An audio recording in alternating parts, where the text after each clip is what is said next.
दीपावली के अगले दिन गोवर्धन पूजा की जाती है। लोग इसे अन्नकूट के नाम से भी जानते हैं। इस त्योहार का भारतीय लोक जीवन में काफी महत्व है।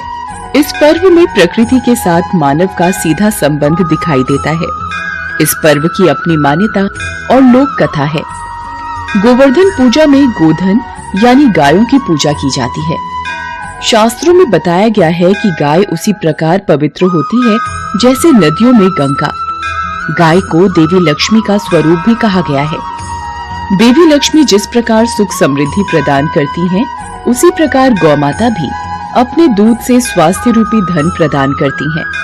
इनका बछड़ा खेतों में अनाज उगाता है।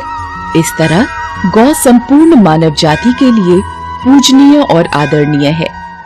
गौ के प्रति श्रद्धा प्रकट करने के लिए ही कार्तिक शुक्ल पक्ष प्रतिपदा के दिन गोवर्धन की पूजा की जाती है और इसके प्रतीक के रूप में गाय की।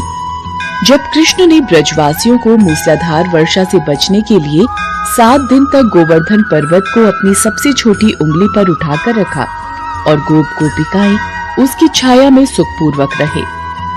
7वें दिन भगवान ने गोवर्धन को नीचे रखा और हर वर्ष गोवर्धन पूजा करके अन्नकूट उत्सव मनाने की आज्ञा दी।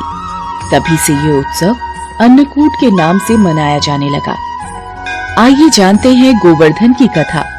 गोवर्धन पूजा के संबंध में एक लोक गाथा प्रचलित है। कथा ये है कि देवराज इंद्र को अभिमान हो गया था। इंद्र का अभिमान चूर करने हेतु भगवान श्री कृष्ण, जो स्वयं लीलाधारी श्री हरि विष्णु के अवतार हैं, ने एक लीला रची। प्रभु की इस लीला में यूं हुआ कि एक दिन उन्होंने देखा कि सभी ब्रजवासी उत्तम पकवान बना रहे हैं और किसी पूजा की तैयारी में जुटे हैं। श्री कृष्ण ने बड़े भोलेपन से मैया यशोदा से प्रश्न किया, मैया, ये आप लोग किनकी पूजा की तैयारी कर रहे हैं? कृष्ण की बातें सुनकर मैया बोली, लल्ला, हम देवराज इंद्र की पूजा के लिए अन्नकूट की तैयारी कर रहे हैं। मैया के ऐसा कहने पर श्री कृष्ण बोले, मैया, हम इंद्र की पूजा क्यों करते हैं? मैया ने कहा, वो वर्षा करते हैं जिससे अन्न की पैदावार होती है। उनसे हमारी गायों को चारा मिलता है। भगवान श्री कृष्ण बोले, हमें तो गोवर्धन पर्वत की पूजा करनी चाहिए क्योंकि हमारी गायें वहीं चरती हैं। इस दृष्टि से गोवर्धन पर्वत ही पूजनीय है और इंद्र तो कभी दर्शन भी नहीं देते। वह पूजा न करने पर क्रोधित भी होते हैं। अतः ऐसे अहंकारी की पूजा नहीं करनी चाहिए। लीलाधारी की लीला और माया से सभी ने इंद्र के बदले गोवर्धन पर्वत की पूजा की। देवराज इंद्र ने इसे अपना अपमान समझा और मूसलाधार वर्षा शुरू कर दी। प्रलय के समान वर्षा देखकर सभी ब्रजवासी भगवान कृष्ण को कोसने लगे कि सब इनका कहा मानने से हुआ है।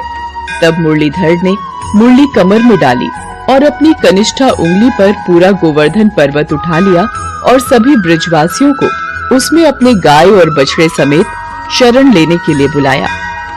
इंद्र कृष्ण की ये लीला देखकर और क्रोधित हुए।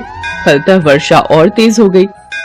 इंद्र का मान मर्दन करने के लिए तब श्री कृष्ण ने सुदर्शन चक्र से कहा कि आप पर्वत के ऊपर रहकर वर्षा की गति को नियंत्रित करें, और शेषनाग से कहा, आप मेड़ बनाकर पानी को पर्वत की ओर आने से रोकें। इंद्र लगातार 7 दिन तक मूसलाधार वर्षा करते रहे।